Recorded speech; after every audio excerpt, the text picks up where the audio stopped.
Let me ask you something about pain. Do you think it's possible for someone who stubs their toe to feel more pain than someone who breaks their foot? Today, we find out the answer to that question. It'll blow your mind. We are deep diving into the story of pain. If you tune into the show live, you'll know our partners help you make your low tox swaps. This month, we have BioFirst with an international offer and Oz Climate, our major sponsor, with an Aussie offer going the whole year. Check out the details below in case there's something you need, and enjoy the show. Hello, Ananda. How are you? Great. Thanks for having me today, Alex. I'm really looking forward to this chat. Pain is so psychoneuro, isn't it? It's got that component to the actual physical things that happen, that our body communicates to us there's something wrong, and then like everything else joins the party and it can get really confusing. So can you give us a bit of an introduction by way of speaking about how, as a practitioner, this topic has unfolded for you? Oh, yes.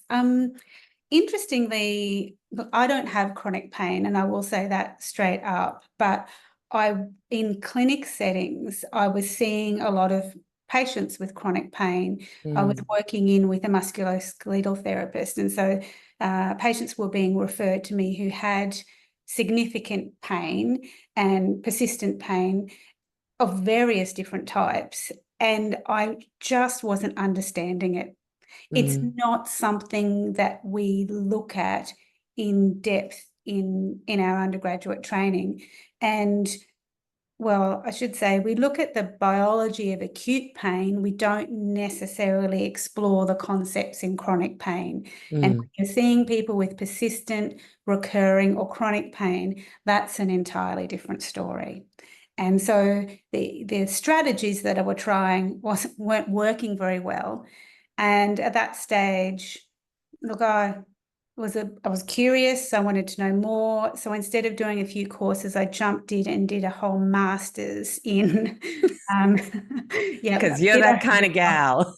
Yes, I did a master's in the science of pain management, and I've got to say the first few trimesters blew my hair back a little bit. I was a bit like, whoa, hold on for the ride. But then I started to realize that the approaches to chronic pain that were being discussed in the research really overlaid well with the holism of naturopathy, because we cannot look at pain with a reductionist approach.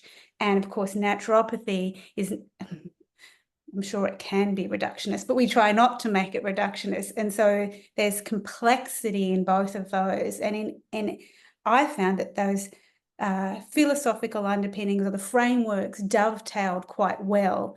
And so that gave me some really good ways of working with people in chronic pain that were beyond just what I was doing. I wasn't working in silos. It was like, how do we create a team of people to help support this person in chronic pain? Because it's more than just the issues in the tissues. More than what's just happening in the physical body. And Yeah. so we have to go beyond that. Okay. And so let's go beyond that. What is the more? Okay, well, I think that probably to explain the more, it's good to just understand what happens in an acute pain situation, because the biology of pain is never very straightforward, and pain is modulated by many factors across our body. So our physical, and I call those the issues in the tissues, but also our mind, and even how we interact with the world around us. But essentially, pain is a survival response, and it's actually a perceptual inference, whereby the experience is considered an output that reflects a best guess estimate of an advantageous or survival response. And we tend to err on the side of protection. What do I mean by that? This is a way of making sure that we don't leave our hand on the hot kettle or walk on a foot that we've sprained. And that protective response will often come in quite strongly so that we don't further injure or harm ourselves, or so that we do, aim to get ourselves out of a tricky situation that has the potential to cause harm. But to provide a starting place, all types of pain result from an interaction between a collection of systems in the body. And this is probably the fundamentals, which is the central nervous system, which is the brain and spinal cord, the peripheral nervous system, which is all of those threat receptors all over our body, and they're called nociceptors. So they respond to signals around temperature, around heat, around damage, things like that. Mm. It involves our immune system, and particularly where the immune system and the nervous system intersect. And there's special cells in the spinal cord and brain called glial cells. I won't go into any more detail about those, but really that intersection of where the immune system and nervous system come together. And then our cognition. So our thought processes are a really significant part of that pain experience. Wow. So can I stop you there? Because Yeah. what you were saying before about how it's basically our body's best guess Estimate. estimate of a survival response. So because our emotional factors and our nervous system come into play and they're connected to our immune system, can they get it wrong? Oh, yes. Oh, yes. Yeah, absolutely. So, and what I would say about this is that the pain we experience is rarely proportional to the tissue damage. I'm just going to give you an example, two big examples, and these are, you may have seen on the news every few years, there's a surfer who's been out and been bitten by a shark. And this, I live in Brisbane, so in Stradbroke Island, a couple of years ago, there was a surfer and he'd had half his leg bitten off by this shark. Oh. And he was lying there on the stretcher because the ambos had just got him out onto the beach and he'd been rescued. And he was smiling with his thumbs up. So when we consider pain response, it's so contextual. In that case, what was beyond or higher than pain was the survival response, and he survived, and that was first and foremost. And he could see that, yes, his leg had been bitten off, but in that moment, the threat of that was less than the fact that he'd survived a shark attack, and he was probably going to survive, the surgery and the recovery and things like that. So that's one example of how contextual pain can be. Another is a classic example that's been in the literature. It was in 1950 sometime in Nature, a big journal article. Actually, don't quote me on that. It was the 1950s. I can't exactly remember the journal. But it was this story of a guy on a construction site, and he'd put a massive nail through his shoe. And you see this photo of this old fashioned style boot with a massive nail through it. And he was in agony. He was screaming in pain when they got him to the hospital, so much so that they had to knock him out in order to get the boot off. And when they cut the boot off, what they found is the nail had gone right between two toes and there was absolutely no tissue damage. So there are two kind of extreme end examples of how context-driven pain perception is. And it's pretty mind-blowing, isn't it? Yeah. Yeah. When we have those nerves in the periphery called nociceptors, they are there for noxious or unpleasant stimuli. And when they're detected, say you hit your thumb with a hammer, these nerves don't send pain signals. They send potential danger signals or threat signals from the periphery up the spinal cord into the brain. And these signals mean there is potential for tissue damage and that perhaps you should do something about it. And you could see even from there that we could get it wrong. So it's almost like a triage that you then let your subconscious brain take over and assess. And depending on your neuroemotional state, you may assess, oh my gosh, my life is over. And then you've got the hammer example where the nail example where it didn't even go through the toe. Or, oh my gosh, how amazing, I'm still here, shark attack example, and every shade in between. Absolutely. And so the brain is actually the central driving system for pain output. So pain is a response. It's not an incoming signal, it's an outgoing response. from the brain. And Mm-hmm. it influences pain intensity, duration, and type of pain we experience. That's the brain. Yeah. So you feel pain in your body, and so it's natural to think that it's simply a physical experience. But it's so much more than what you feel just in your body. It's also what's going on, as you said, that neuro-emotional experience, I think was the word you used, but you feel emotionally, your thought processes, and how your brain interprets the threat messages that are coming in from the periphery. So Mm-hmm. acute pain is that harm alarm, and we have all sorts of, sympathetic nervous system responses to that, but they all die down pretty quickly. And even pain will resolve long before complete healing has occurred. Yeah. So Wow. cut Yeah. on your finger, it stops being painful before the wound is healed. Twist your ankle, you can walk on it without pain, even though there's still some instability in the ankle. So Mm-hmm. that harm alarm is no longer necessary.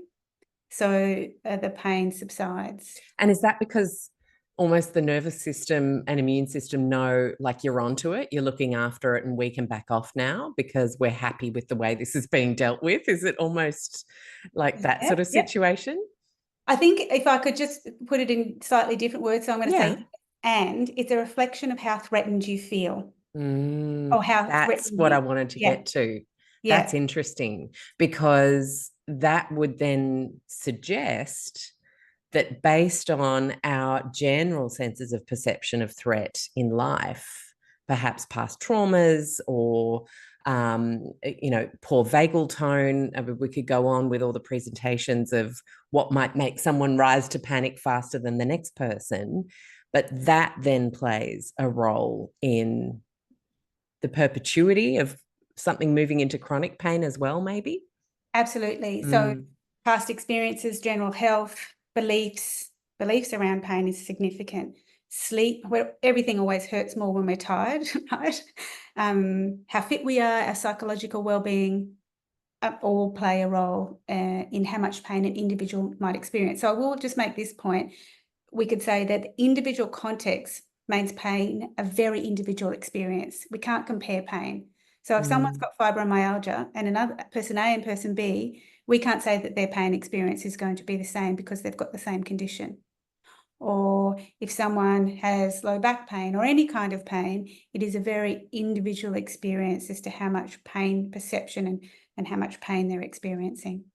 Which is why we always need to remember to meet people where they're at. Yes. Yes. So important.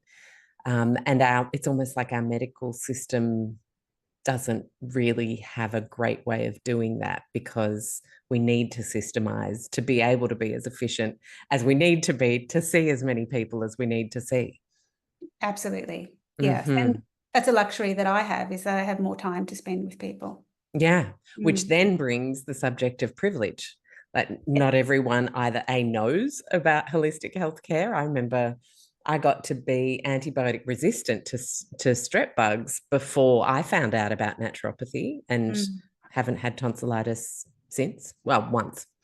And I think about, like, people who wouldn't be able to spend $250 on an initial consult to spend an hour with someone. And it just again speaks to our whole system being off in terms of actually supporting everybody. Yeah. There are some good, I won't say they're good, but there are some emerging spaces where there are strategies through pharmacies to help people with Oh, both wow. pain medication appropriateness. And when I say appropriateness, I don't mean there's no judgment around that, just are the pain medications appropriate to the individual and what they're experiencing? Are they necessary? Are they sufficient? And then also around some limited pain education. I don't know how much traction that's got. There are public health in outpatient services for chronic pain, but they're usually so busy that there's up to 18 months waiting time. So I agree that some of the strategies that we'll talk about are about have a healthy dollop of privilege in I will try and incorporate some strategies that people in chronic pain can do without a lot of money or a necessity to go and see someone. And there are some good free resources. Yeah, thank gosh for the internet, right? I often Yeah. think like what we have available to us now through free podcasts, and really targeted subjects where people can dig deep with some of the best minds in the business on any subject. I mean, that is definitely revolutionizing access as well. Absolutely. Yeah. Okay, so something I thought of as you were talking about different people experiencing pain differently. Because there is sex differences, but there's also gender differences. Mm, So if we just talk about sex and biology, they're looking into that space and showing that, in fact, some of the mechanisms that, say, drive pain persistence or lead to pain persistence in the immune system are different from, male mice versus female mice. yeah. So it's a watch this space, but we're finally getting some better research. There's a very good book. I can't remember the author. She's Australian, though. She was a journalist with endometriosis, and she wrote a book called Pain and Prejudice. And it is all about the lack of funding and the lack of research around women and females in this space, both from a sex perspective and a gender perspective. And there's some great papers out this. It's, I was looking at one the other day around gender, and it's like stoic men and emotional women in the pain space. And how, even the fact that a woman presenting will often be, their pain experience will be lessened or not belittled, but okay, I want to use that word. Not minimized. Minimized is the word, minimized because of emotions. And therefore they're less likely to get as much effective pain relief. So it is such a complex space to unpack. And it's only in the last 10 years that we're seeing research, significant research into the biological basis for the difference between the sexes, but also more research into the gender space. I was going to say, so it's almost like culturally we have accepted a higher pain tolerance because our pain has been minimized for so long. Perhaps, but I also interesting. am mindful that pain is such an individual experience. Yeah. And we can have biological difference, gender difference, conditioning, but it also comes back to things like what happened in their childhood. Did they have adverse childhood experiences? Were there vulnerabilities? And that is such an individual. And sure, we might see more of a trauma history in some women's that has meant that women are more vulnerable to pain later in life. But pain is such an individual experience. And when we look at, sometimes I do mind maps, or call them pain tangles, where patients draw up all of the factors, and we draw up on the board all of the factors that we think might be contributing to their experience of pain. And it ends up looking like a big tangle because everything's connected. And everyone's pain tangle or map is different. So I do struggle to talk about, well, not struggle, I find it complex to talk about differences like that. Yeah, it's extremely I'm hearing that, absolutely. Because it's just not clear cut, and we don't really know enough yet. We're seeing trends, but we don't really know enough yet. Thank gosh for separating women and men out in the medical research at last, the last couple of decades. And there is no doubt that women experience more pain than men. Yeah, so I think this might be slightly out of date. 1 in 6 men and 1 in 5 women, something like that. Don't quote me on that. I can look it up and give the facts to you later, but stats to you later. But it is, there's no doubt in the pain experience a bias towards women. Yeah, I was looking at some research on perimenopause and pain recently, Mm. and how that was costing women between the ages of, I think it was 45 and 60 or something, a bracket like that, $17 billion in Australia in scans and testing and medication and doctor's visits because of the increased amount of pain people experience in estrogen drop phase. Yeah. Just fascinating. Mm. And so the cost of pain, it's like a pain tax, Yeah. because what's biologically happening will, of course, inadvertent, like matter of fact, cause more issues for people. So it's a fascinating topic. And I really want to unpack also, though, Yeah. um, the acute pain and the chronic pain, and what is happening that makes pain become a chronic presentation. Yeah. Okay. So, well, let's That's a go 3-day back. Yeah. seminar. No, Yeah. that's okay. I'll go back to that and go, Yeah. uh, we talked about that harm alarm Mm-hmm. and the point of pain being to provoke a response, to pull your arm out of, out of the fire, or your hand away from the hot kettle. And so it's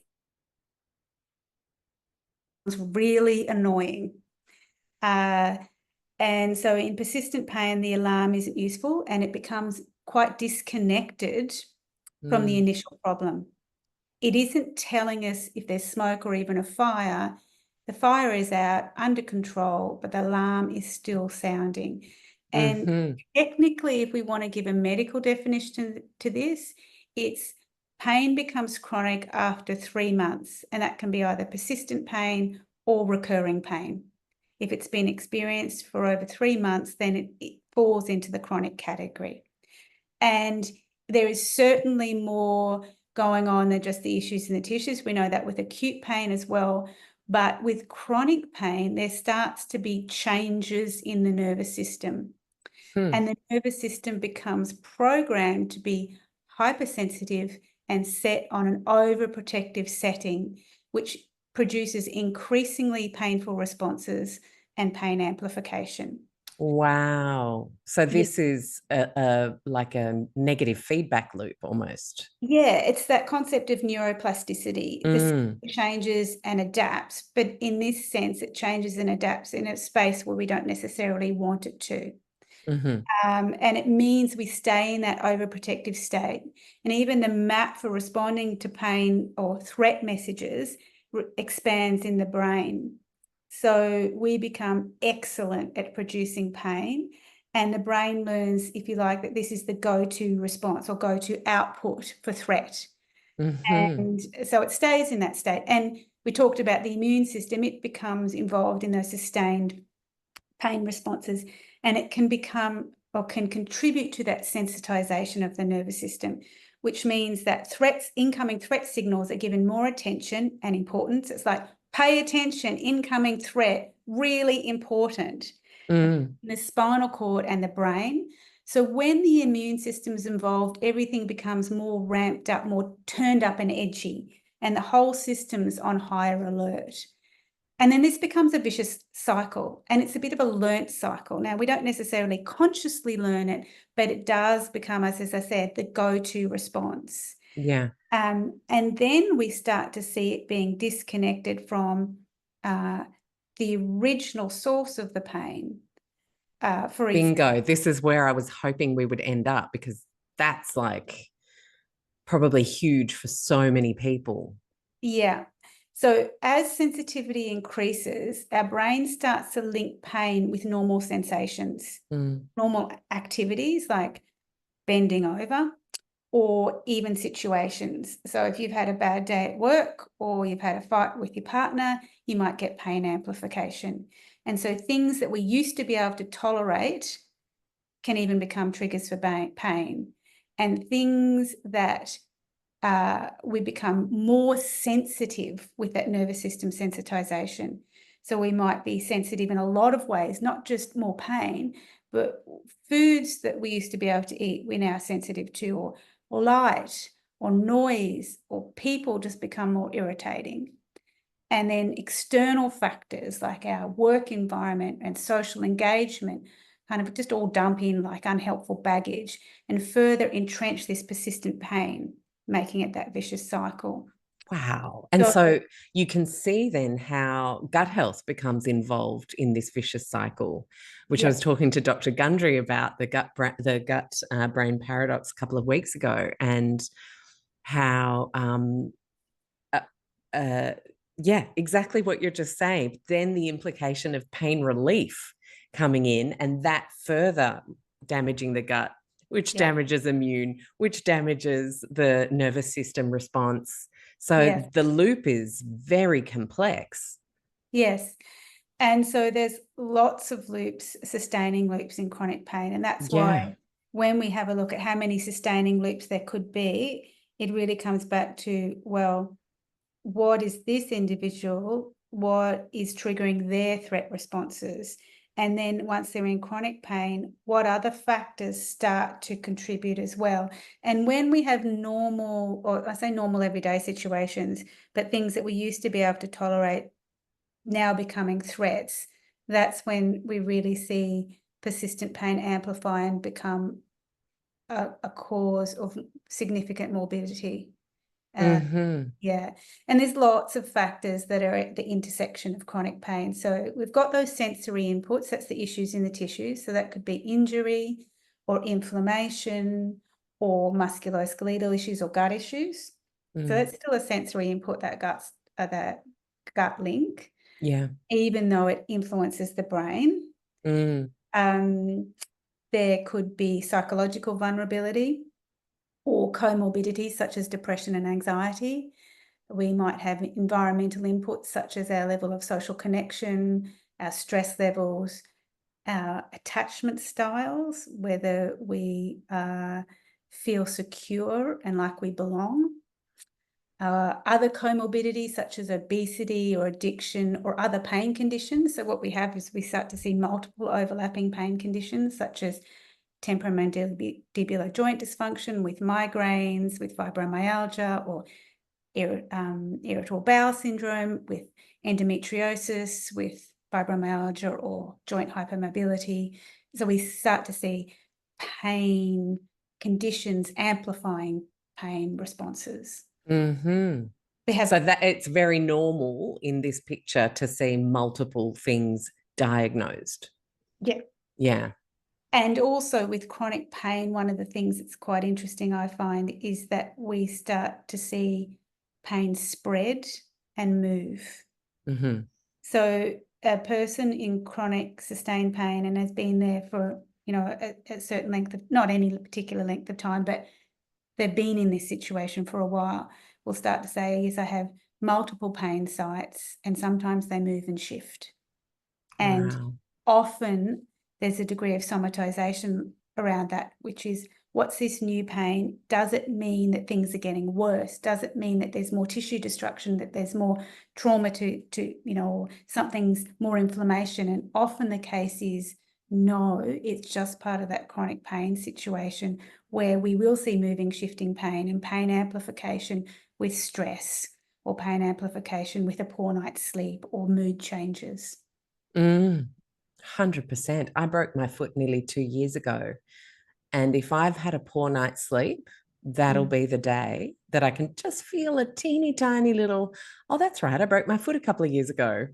But I would never be feeling it at any other time other than a shocking night's sleep. So that really rings true for me.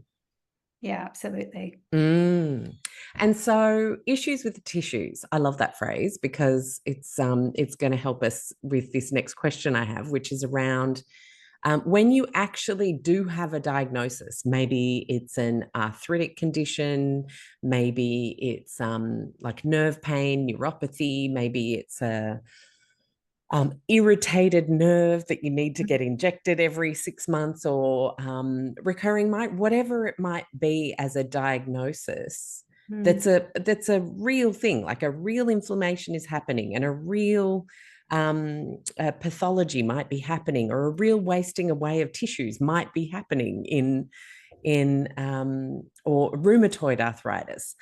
In these situations where there's a way to make sense of the chronic pain, what do these people have to support that journey? I just need to step back and say all pain is real, whether or Oh, not, yes. Sorry, whether my or not, language was off there. no, it wasn't What I off, meant but more was yeah, like you've had a scan, yeah, or you've had a CT scan or a hip scan, and it's like, oh, this is what that is. sure. Whereas like a situation where there's a recurring pinch and no one can really figure out why that's happening, or Mm. why you're experiencing ongoing pain, even though we can't find anything in the scans. That's kind of more what I meant between the two different groups. Not pain isn't real. Sorry, I Yeah, meant more what a doctor might be able to logically put something down to versus yeah, not. absolutely. And I'm still going to give you probably an annoying answer No, because, no, that's okay. It's a um, hazy topic. This is yeah. exactly why we're digging around. So there's some interesting information around scans, and then in people who are in their, the second half of their life, if you take a scan of their spine, say, a huge percentage of those people will have changes that are identifiable in their discs. Mm. Bony spurs or degeneration or shifts or change that could be attributed to, say, low back pain or other musculoskeletal complaints. But a large percentage of those people will experience no pain. Wow. Okay. And in fact, there is some research to show the more scans and imaging you have, the more likely you are to have greater intervention, which can lead to ongoing pain. Depending. It's like getting the confirmation that there is indeed something wrong Mm. makes your That's brain go, aha, I knew it. And so we like double down. It can be like Can that. be. I talk about that particularly with musculoskeletal pain, but Mm. the degree of imaging can be linked to greater intervention is probably the strongest link here. And but we also see that with endometriosis, women who've had laparoscopies and the degree of endometriosis that they have, infiltrating endometriosis or more superficial endometriosis lesions, endometrial lesions, can be associated with varying degrees of pain. And so I do think that even if we have identifiable pathology, it doesn't dictate the pain experience. Hmm. Wow. Because Uh, of all the things we were talking about before. yeah, The shark and the nail in the toe example. yes. And Wow. but there will be people listening to this who will say, but that's not me. Mm. I have pathology. I know why I'm in pain. And I'm like, yes, it is highly, yes, absolutely. And all of those other factors that we talked about are still going to contribute to the pain experience Hmm. and how amplified that pain experience is and how much it impacts your quality of life. Yeah. So there are things that, of course, in any situation with chronic pain that we can do. But once pain becomes chronic and there's those changes occur in the nervous system, that is likely to amplify pain responses. So we can work with the issues in the tissues, but we also absolutely have to, I think it's really Highly advisable. highly advisable to start to work with what's happening in the central nervous system and Hmm. start to move people towards active pain management strategies rather than just focusing on the source of the pain in the Mm. So, can you talk to us about what active pain management strategies look like? Yes, and I kind of have 6 key areas that I think that people can take away and start to work with without even, well, the first one, yes, but without even seeing someone. But the first one is pain education. Now, there is a lot of good resources, and I can give you links to those resources after this that listeners can go on and have a look at if they're interested. But I think a shared understanding, if you're working with someone, a shared understanding of what's happening and personally meaningful information can make life more predictable and less stressful. So if you understand why you have a sudden random pain and that it might just be part of the pain amplification experience rather than evidence of further tissue damage. And of course, there are people with certain types of pain, like cancer-related pain, where we just say there might be a whole lot of different circumstances in that case. But for someone with chronic, long-term, rather stable pain that's not necessarily getting worse but not getting better, if we can understand why that's happening beyond just the issues in the tissues, that there is some central nervous system and brain involvement, and that there might be things that we can do to work with that, that can just make things easier to cope. Sense making is really important in chronic pain, and understanding how pain works in the body can be part of that sense making experience, because it increases coping skills and self-management strategies. And it can also help people stop chasing a cause. In some types of pain, it's a little bit like a hammer that broke a window. The window's broken, that's what we need to focus on. But if we're chasing the cause all the time, it's like chasing after the hammer. And that is not the issue anymore. And the window's still broken. Yeah, the window's still broken. So that's the first thing. And as I said, I'll send through some resources around that. The second thing is to really work with managing stress and addressing trauma if it's present, because thoughts and emotions change our physical state, and they do that via the immune system, via the nervous system, and the endocrine system, so our cortisol responses and the like. And mindfulness and other techniques of emotional calming, be they meditation, prayer, being in nature, patting your dog, can translate to a reduction in nervous system sensitization. It can also help reduce inflammation and potentially reduce pain intensity. So these mindfulness-based therapies, and I use that term, there's a category of them, so it's not just one strategy, also influence the regulatory areas in the brain that modulate threat-based responses. So if we're in high alert, then all of those incoming threat messages are treated as being important warnings. But if we can manage and calm down those parts of the brain that modulate that activity, well, we can start to put into context some of that threat response. So mindfulness-based therapies also help with reduced stress, depression and anxiety, and increase in self-efficacy. There's so much benefit that's seen with these kind of strategies. The big but here is that it takes time and persistence. I was going to say, you might get like you were talking about before, the response, but no, my pain is real and it's a pathology and I can see it on the screen and that's why I'm in pain. I don't need any of this relaxation stuff. I just need someone to fix it. Would you get that quite a bit in Painland? Yeah. And so in that case, I would say, but what if using some of these strategies help reduce pain intensity? It's not necessarily going to make the disease state go away, but it might help with reduced pain intensity and greater quality of life. So I kind of reframe it away from the disease state, which needs attention, but all of the attention. Yeah. And so most studies will say that 12 weeks of ongoing practice, and usually 4 to 5 days a week is enough, is where we start to see meaningful change. So persistence is key there. And probably I would imagine helping people find what works for them, because often I'll never forget one of my first coaching clients, this super, super successful CEO guy.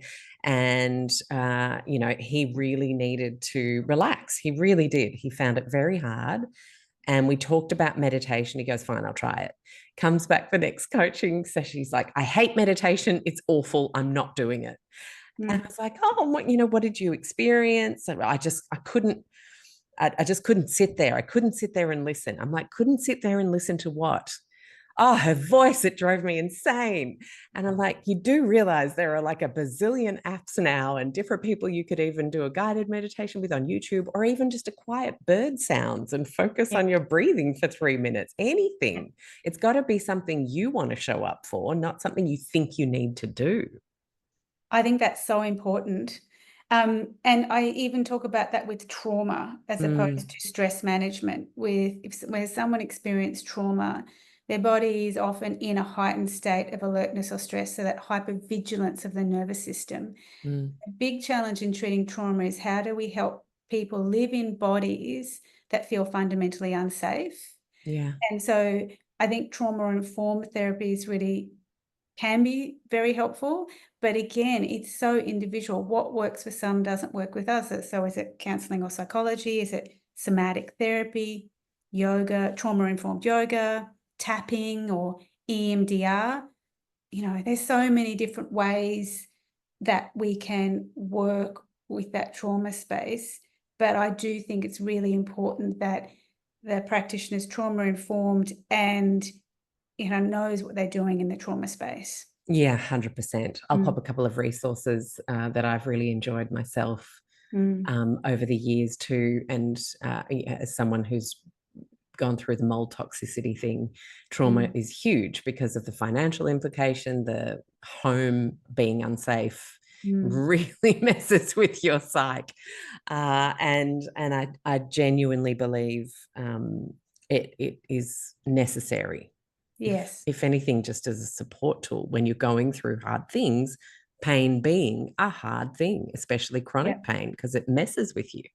Yeah. And in the trauma space, I mean, I think about my patients' journeys and what works for them, but even in my own space with trauma, I did years of talk therapy, and then when that didn't, that stopped being effective, it was like EMDR, which was amazing. And then the next layer was somatic therapy. And so it's almost sometimes you're just peeling back the layers of the onion. Yeah, for sure.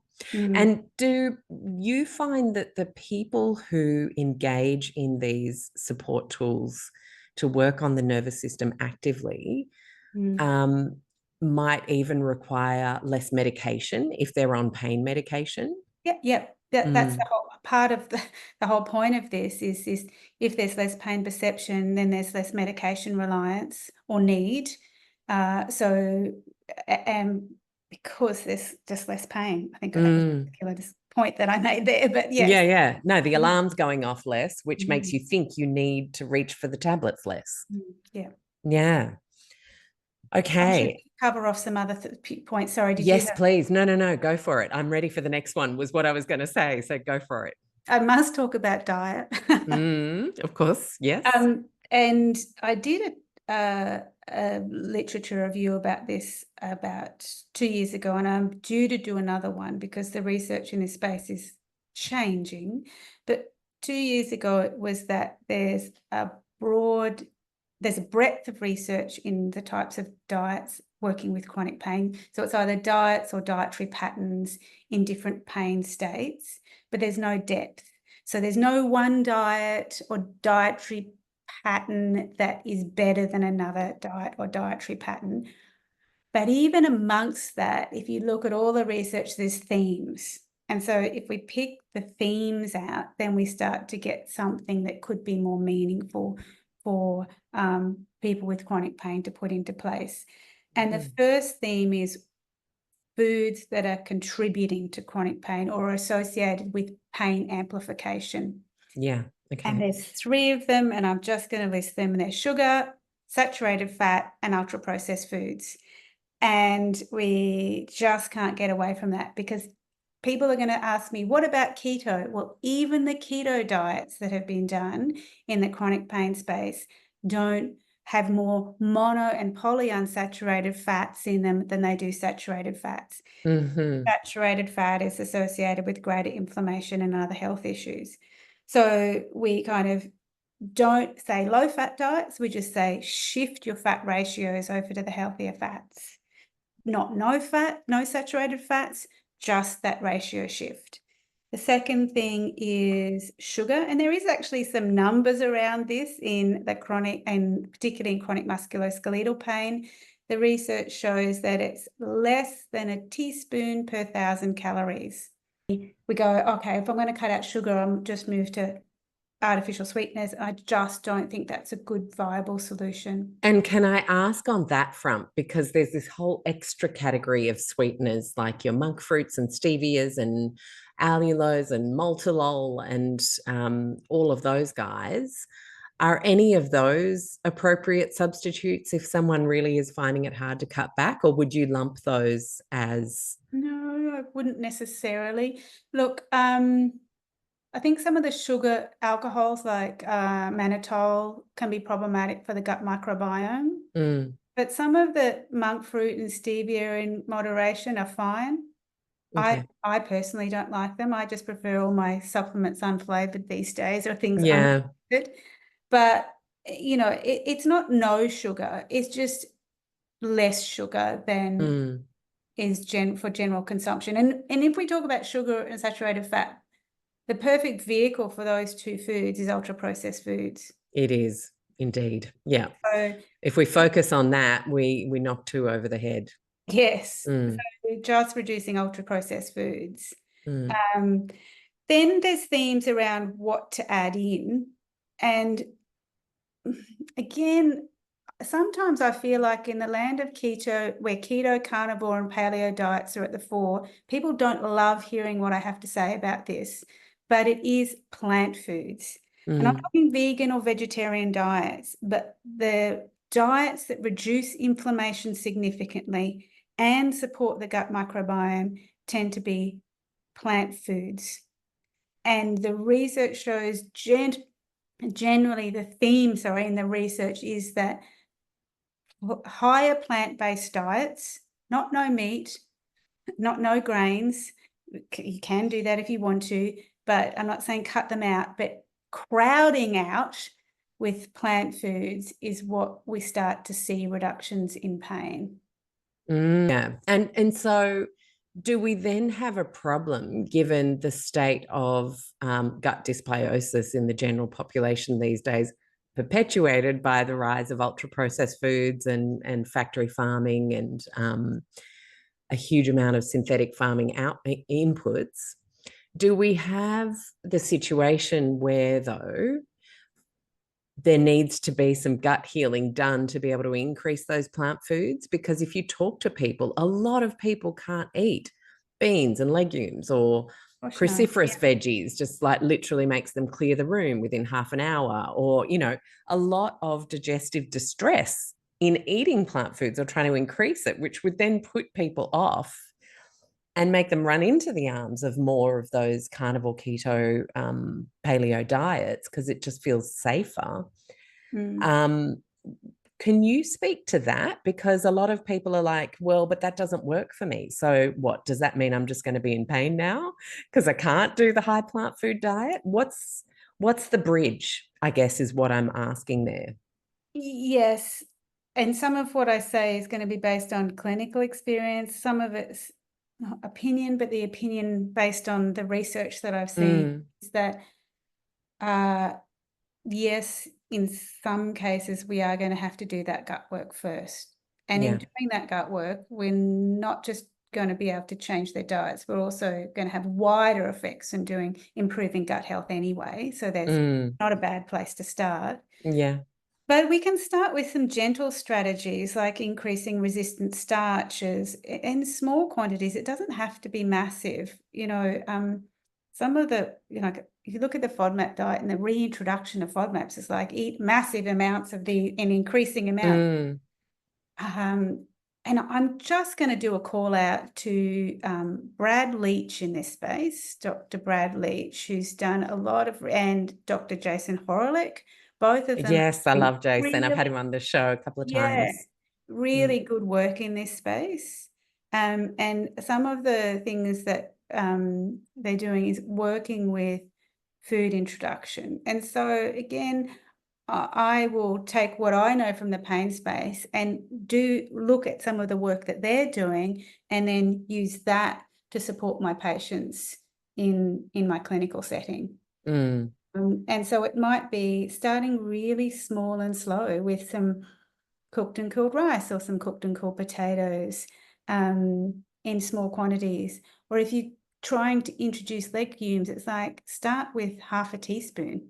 Mm. Don't start with a chili con carne that has lots of red kidney beans in it, or Yeah. a dal. Start with really small and see it as a process over time to support that shift in food diversity. Mm. Yeah, there's so much to explore when it comes to that. But if we think about food diversity as a goal, then it's about working towards it rather than one type of diet being bad and one being good. Yeah. Can I ask you a question about the saturated fat research? Because Mm. a lot of people have moved to more natural, what would be considered to be more natural fats, butters, tallows, even coconut oil, all the memes. I've got 100 problems and coconut oil solves 99 of them. I mean, we've all lived through that coconut phase where I remember about 15 years ago, I just could not look at another coconut thing after I thought coconut was my savior. And then I made everything with coconut. And then I was like, oh, this is just really not a good idea. I feel really heavy and gross. And that was my personal experience. I'm not making a statement about coconuts, poor things. But what is it about saturated fats that are implicated in pain specifically? Do we know? It's likely that they drive inflammatory processes. Mm. And look, it's not necessarily that saturated fats are inflammatory in their own right, but it's what environment are they in? That's what I was going to say, because often it's the lifestyle piece, it's the burgers, it's the that kind of situation that we find these high saturated fat eaters. Yes, and I am asked this by my students all the time. It's like, what is your issue with coconut oil? Because Mm. like you, I have an issue with coconut oil, and looking at the research is mixed about whether it's beneficial or not. So that's when I'm in doubt, I go back to what available research do we have, and then I use a kind of evidence-informed approach, which is taking into account the personal circumstances, the person, my own clinical experience. But the thing I say to my students is when we look at populations that had a significant coconut oil consumption in their diet, they also had, say, to pick an example, Pacific Islands, they also had a really low processed food, low to no processed foods, fairly high fiber and seafood. So they ate what was around them, including coconut and coconut oil. Until colonial Until diets colonial shifted time. that and That's ruined right. their health. Yes. But when you cherry pick that concept of Mm. coconut oil did them no harm, well, why don't we cherry pick it and drop it into a Western style diet? That is an entirely different set of circumstances. And when you put saturated fat with other dietary components that are going to drive inflammation, such as a high hydrogenated omega-6 intake, low omega-3s and other polyunsaturated fats that have more neutral effect or beneficial effect, then you've got adding fuel to a fire of inflammation. And the starch and saturated fats combo, which we all know from the sugar and fats, my studies, like disaster. And so what you're basically painting is the picture of the burger and fries at the pub. Sure. And there is some research there because we go, oh, well, I only have a burger and fries once a week.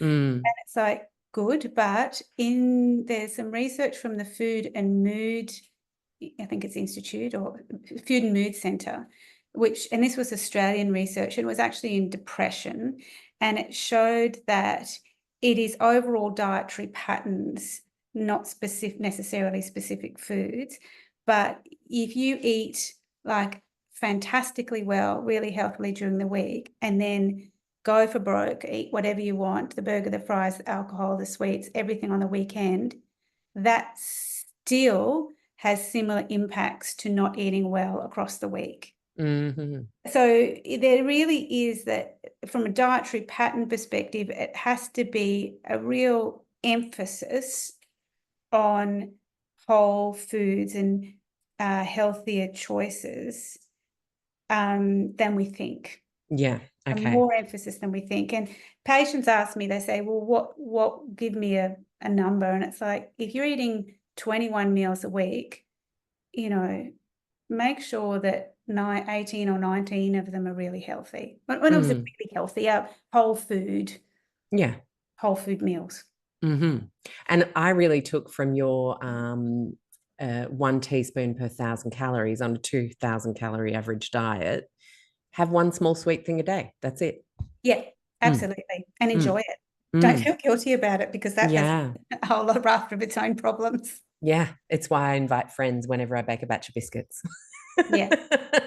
I'm not being left alone with those things in my house. Thank you very much, because I know one small thing a day does not work for me. And I think it's also about knowing yourself. Yes.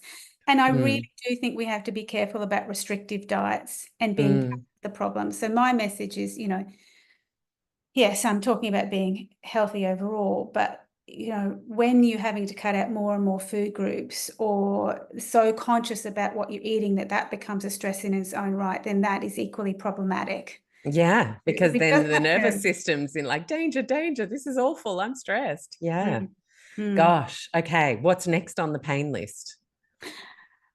Well, yeah, movement, of course, motion is Yep. action. Uh, Mm-hmm. there's so many little things like movement is medicine, all of those things.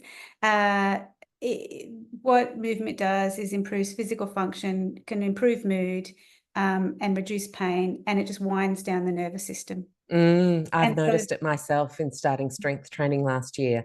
And something I've really noticed is, in terms of the I've got this inner mm, voice, when mm, you lift heavy, heavy things, or you do something that's challenging, and then you come out the other end of that hour session or half-hour session and you've done it, I think mm. that is a priceless little success picture, that your nervous system then says, I'm strong, I've got this. Yeah, it's what Mm, positive self-talk. yeah, Mm, I've really noticed the increase. It's quite amazing. great. Mm, So a movement has to be appropriate to the person and the type of pain. So yes. we talk a lot about paced movement and, not boom or bust cycles. So, if necessarily working with someone, but if, again, that's out of your capacity, there's a whole lot of paced movement strategies that are freely downloadable from pain societies statewide or from the federal government, that are really useful. Yeah, brilliant. Yeah, And so many wonderful osteopaths, physios, people online helping step you through by age group, by yeah, condition, I mean, you can find a 10-minute workout with anyone who can safely guide you through wherever you're at. yeah, absolutely. Mm, And then, not probably not finally, but the one of the 6 key categories that I talk about is social connection, or connection to your tribe. So people in chronic pain who have low social connection report higher pain and greater reliance on medication. wow. And so there's things we know about connection. Those with greater social connection experience pain differently. And it's not how many social connections they had or have, but it's generally how close they are to other people and that sense of belonging. So it can Mm, be one other person, as long as that's that sense of connection and belonging. And essentially, that connection can help protect us from pain.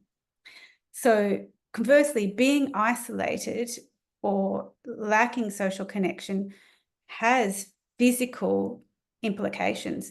We can actually now measure the level of inflammation in those people who are lonely and show that it's higher than those who are socially connected and have a sense of belonging.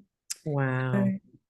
So, we think, oh, social connection, yeah, but so important, because as human beings, we connect in tribes. And it's so, Mm, who are your people? Who is your tribe? yeah. And do you feel like a sense of purpose and servitude is helpful there as well?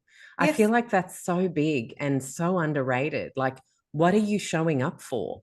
Yeah, Mm, absolutely. There is some that kind of falls into that spiritual, I use that word loosely, but that sense of belonging, sense of purpose, sense of meaning in life is important. And I just remember one patient in particular who this was really significant for.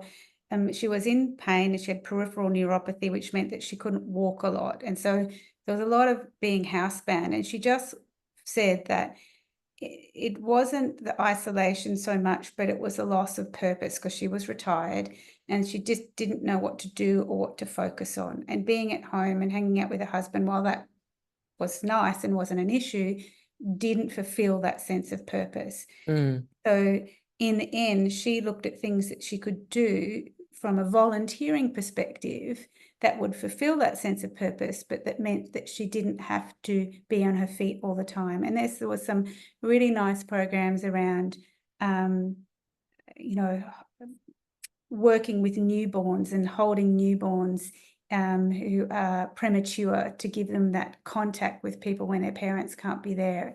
I can't remember exactly what the program's called, but I also, don't know either, but it sounds beautiful. I yeah. mean, who wouldn't love to hold a newborn? So Like, she went and did that, and it wow. really started to shift things for her. Wow. So that literally shifted her symptom picture? Quality of life. Got it. Sometimes we don't talk about pain. We Mm, do look, but pain isn't always the most useful measure of progress or success. yeah. It's not whatever. Not everyone says, um, you know, pain is the outcome. Less pain is the outcome I want. Some people want to be able to walk further, have more engagement, have more quality of life, use less medication. So it's a little bit like saying weight loss is all about a number on a scale. Mm, it's So about so much more. it's about so much more. And Mm, so really exploring, yes, pain reduction and what else does that person want to experience working with you? mm. Mm.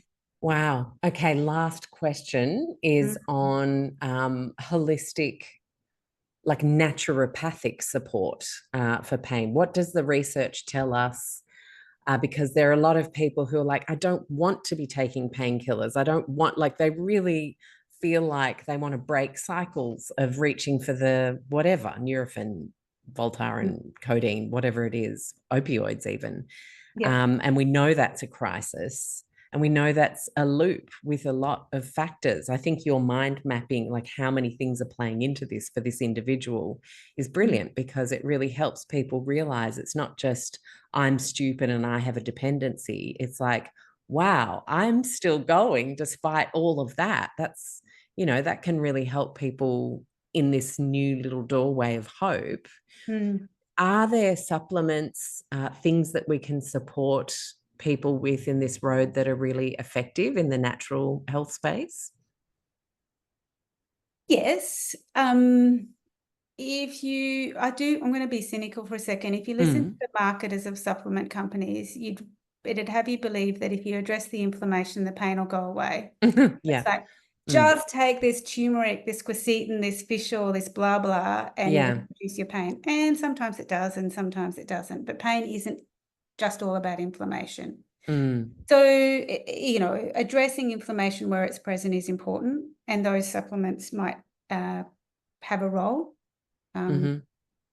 Curcumin or turmeric, quercetin, fish oils, specific pro-resolving mediators. There's Boswellia, there's a bunch of them that fall into that category. There are some newer supplements that work with descending pain modulation, which is the brain's capacity to dampen down the incoming threat messages. Mm-hmm. That's different from an anti-inflammatory. So does that mean it's working across into the nervous system Mm. almost? Yeah. Totally is, and the brain Mm. is just an extension of the spine, Mm. so it's all part of that whole system. So yes, and it can work on reducing the importance of those threat messages and therefore reducing the threat context, if you like. So PEA, and you're going to ask me what that stands for, and I'm not going to be able to. I have even known what that stood for once, but I don't know now. Because I know it's used in long COVID quite successfully. Yeah. And so I did actually know about it through interviewing the lovely Carla Wren on that subject, but I've forgotten the name significance as well. Let's just say PEA. Because I would crash it. I've just crashed it. And lots of people call it P, and so I just like calling it PEA because at least I know what I'm talking about for me when I say that. Yeah, agreed. Yeah. So that can be, and it works on the cannabinoid pathway. So we've got also people working with things like CBD. I don't work a lot in that space. I just don't know enough about that, and it's not within the naturopathic sphere. It's more in a medical sphere now anyway. But PEA does work on that cannabinoid pathway, and it's an agonist, which means it helps make that pathway work more effectively. And that's a pain modulatory pathway. So it helps, as I said, with those incoming response. And it takes a little while to work, though, particularly for neuropathic pain. And that's where it was first researched. And, so up to 12 weeks of working with PEA, and you might get some significant pain modulation or pain reduction working with PEA. And what kind of dosages do people take to have clinical effects? Because I mean, you can buy something on iHerb, but that's really the safest, lowest recommendation because there's no clinical recommendation being made. Is it often higher? Yeah, with ultramicronized PEA, the research is 1,200 milligrams. So in a divided dose, either 400 3 times a day or 600 twice a day. And it has to be in a divided dose doesn't have to be, but for best effect because it has a half-life. And so it'll work like, got it. Divided doses will work. You need a steady stream of it working through the system. Yes. So up to 12 weeks and then reassess the dose. Sometimes, depending on the type of pain, you might reassess the dose sooner and either increase it or decrease it. But I find that quite useful in some situations. And I will use PEA as a Band-Aid to either support someone who's going through the process with their doctor to come off pain medication or to help manage pain so that we can put into place other strategies. Got it. It's not a cure-all in its own right. Nothing is. So none of the supplements will, I don't think will ever be the magic bullet. Yeah. They can be used in concert with some of these other strategies to reduce pain levels and improve quality of life. Yeah. From everything I'm hearing, it is a multifaceted, and we need to look after our neuroemotional state to ensure we can minimize the chance of all the negative feedback loops starting to build as well. Yeah. That's been a huge message through everything you've said. And I think it's so great to have this topic on the show. There are so many other questions I had, Ananda. I feel like I need to ask you for a part 2 later on in the year because I think hormones are a very fascinating part of the pain experience as people, men and women, all genders, travel through life. Yes, we didn't get into that hormone. We didn't. And we can. Yes. Yeah. Some stage, yeah. Yeah, definitely. I'd love to have you back. So thank you for this foray into the huge topic of pain and making it as concise as we were able to in this time. And I look forward to having you back on the show. Thanks, Alex. It's been such a pleasure talking to you today. Thank you. I hope you loved today's show as much as I loved bringing it to you. I want to remind you that if you are someone who craves a low tox community that is judgment-free, full of empowerment, has health professionals and building health professionals that can support you, as well as me in there answering questions multiple times a week, I want to invite you to join the Low Tox Club. For the price of less than a cup of coffee a month, you have an annual membership for $49 Australian, so it's about $30 US or Euro, that allows you to have a member masterclass every single month with a health professional or global expert from the podcast, where we have them to ourselves for an hour to ask questions and deep dive further. You have the beautiful supportive chat group. You have Q&As with me answering questions. We read books and talk about them, and a whole bunch more. You can head to lowtoxlife.com, hit the Explore tab, and join the club is the very first option on that list. Of course, we have over 10 evergreen courses that you can jump into anytime, whether it's navigating everyday low tox swaps with our Go Low Tox signature course, whether you have kids and you're wanting to know how to best support them with our Low Tox Kids course, whether you're planning a family and looking at a healthy low tox preconception journey, reducing inflammation, especially the chronic kind, with our Inflammation Ninja course, many other courses. You can again head to lowtoxlife.com, hit the courses tab, and you'll see all of the options, which includes a business course, my Low Tox Method program.